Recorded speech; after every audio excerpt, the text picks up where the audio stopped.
Hey, what's up? This is Nick with Motorcycle.com, and welcome to another episode of In Gear, where we talk about things that we wear for your viewing pleasure, specifically your motorcycling pleasure. Today before me, I have the Alpinestars SMX6 V3 boot. It's actually the jack of all trades Alpinestars sport boot, your general purpose street motorcycle boot. We're gonna get into this boot, and why don't you guys stick around? Okay, so what do you use the SMX V3 for? Well, this thing came into the Alpinestars family of street motorcycling wear about 10 years or so ago. Now we're on the third iteration, and really the purpose of this boot is to bring it more in line with the top tier Supertech R boot and the SMX Plus V2 boot, which is still a very sporty and even racetrack oriented piece of footwear. Now this really serves two purposes. One, it needs to be a comfortable street boot and also something that is track capable. And so we're seeing a lot of those features finally trickle down into this more streetable, casual piece of motorcycle equipment. At any rate, first thing that I want to talk about here is the pricing structure.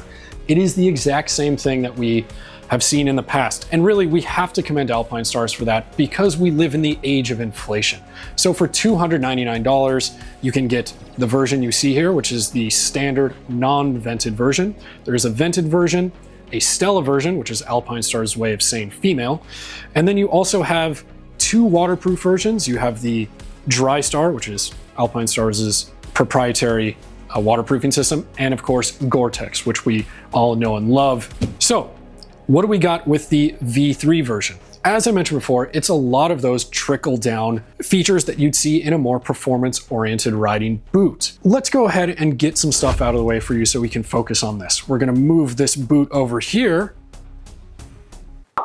We're seeing basically a complete redesign, but not necessarily a repositioning of what this boot does out in the real world. Again, we're blending more high performance features with comfort. What Alpinestars is trying to do here is really focus on what's important with this boot, and that's gonna be protection. So why would I recommend this boot over something like a Supertech R? Basically, you're getting ease of use, which is it's much easier to put on and take off. You're getting a little bit less protection, but you don't necessarily need it if you're just doing, sport riding, sport touring, even the occasional track day. There's still plenty of protection that we will cover, but it's price point too. It's a $300 boot versus the Supertech R, which are in that $500 threshold. And then of course the SMX Plus V2 goes into the $400 threshold. So in terms of value, this is a very, very competitive boot at a reasonable price point. So you get a lot for the money.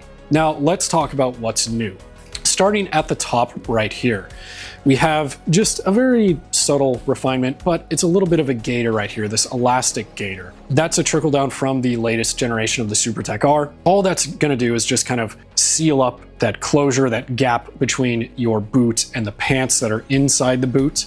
And then as you move down, we have a new shin plate right here, that TPU, thermoplastic polyurethane, if anyone has ever actually wondered what that stands for.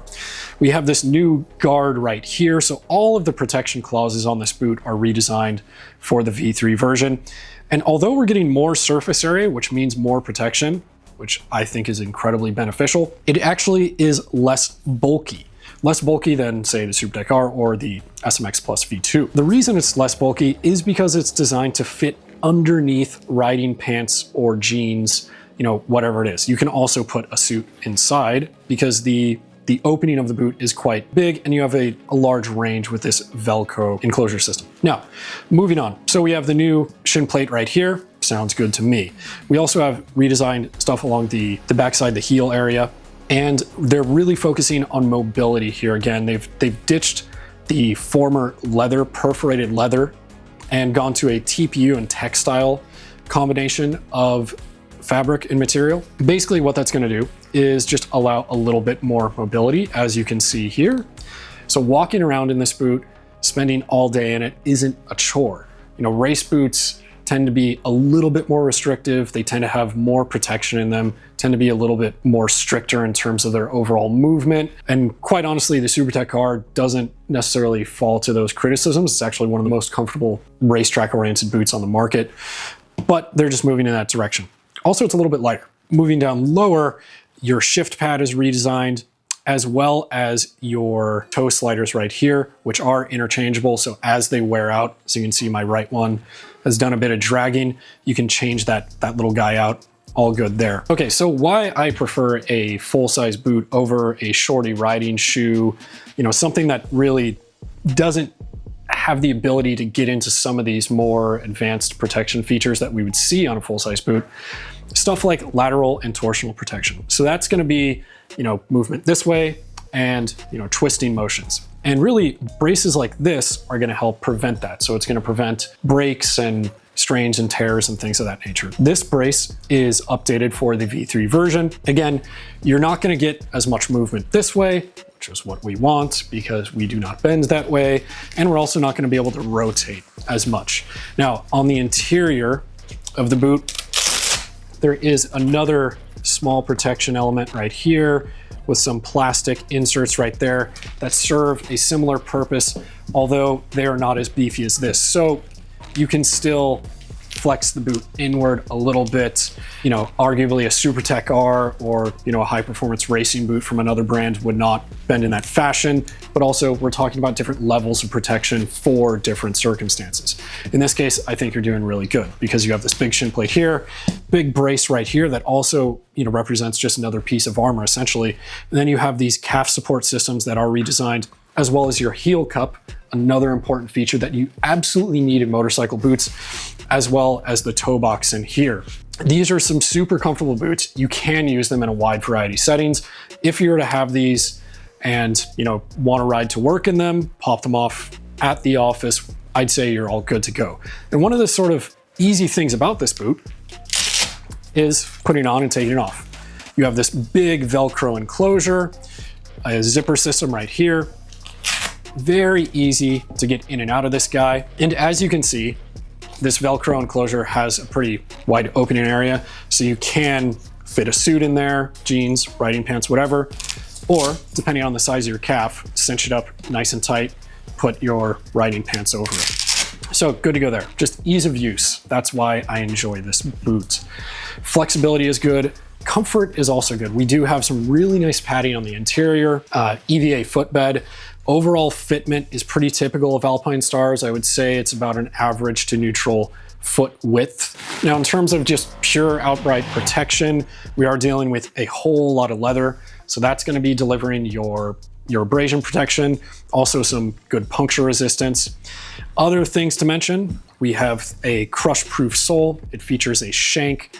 So if a motorcycle were to fall on this, that's going to reduce the possibility of damaging your foot in that way. One of the critiques of the boot overall, if you compare it to a true road racing style boot like the Supertech R, you'll notice that its zipper is actually on the exterior of the boot. Instead, this boot has it right here, and that is kind of a very minor criticism where although this entire flap section is redesigned and meant to be much smoother on the V3, there are still instances where on sport bikes you can start to hook up on the rear sets. If you're buying this boot, are you the type of rider that's really going to be focused on that?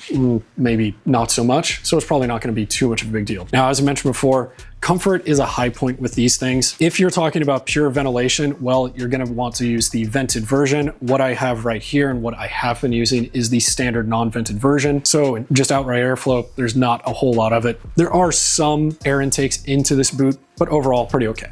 Now, overall, this has become my go-to boat. No, keep that in the video. This has become my go-to boot.